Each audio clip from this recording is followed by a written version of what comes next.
Gwen, you talked about working for a number of different pharmaceutical companies. Were they similar in the ways that they told you about the medications and their approach to getting the doctor to finally, write the prescription? Were they all pretty similar in their strategies? Absolutely. I think probably Merck is the role model of the industry, that everyone follows their training protocols and procedures because they were so highly successful.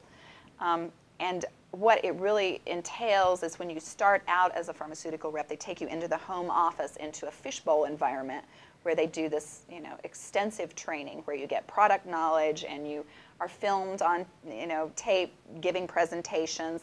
They do what are called knee-to-knee and toe-to-toe lineups, where one line of reps will play the doctor and the opposing line of reps will play the pharmaceutical rep.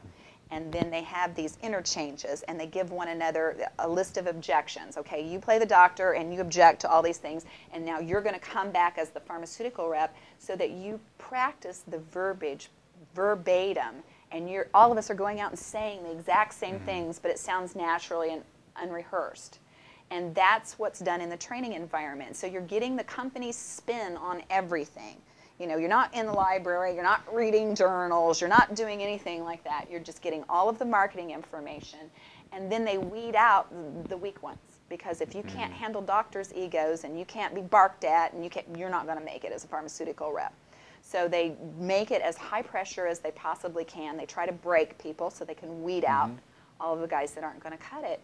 And it's a very high stress environment. So you get this kind of, when you come out of this whole thing, it's kind of like boot camp. You feel like, oh, I'm the best thing since, sliced cheese, because now I'm going to help people and I'm going to heal people and all this kind of stuff. And it's really just a false bravado that they've, a psychological conditioning that you've been given. It's a brainwashing process. Yeah. And the information that you're then going to pass along is basically, like you said, came from the marketing department. Absolutely. So if there's things that they don't want people to know, they're not going to pass that on to you, and in turn, you're not going to pass it on to the doctor. In fact, one of the biggest ploys that they do to pass on liability to the reps so that the company doesn't have the liability is they will give you, for example, some study that comes out that shows that a drug that isn't approved for a particular indication worked for this particular indication. And here's this study, and it's going to have a stamp on it that says for reps only.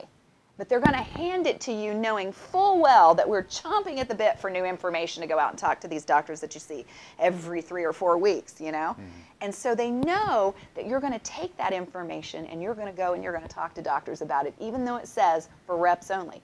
Because if they don't want you to talk about something, you don't know about it. Because I found that out when I did my due diligence about some of the drugs and things that I had sold. I was like, well, they never told me that, and they never told me this, and why didn't I know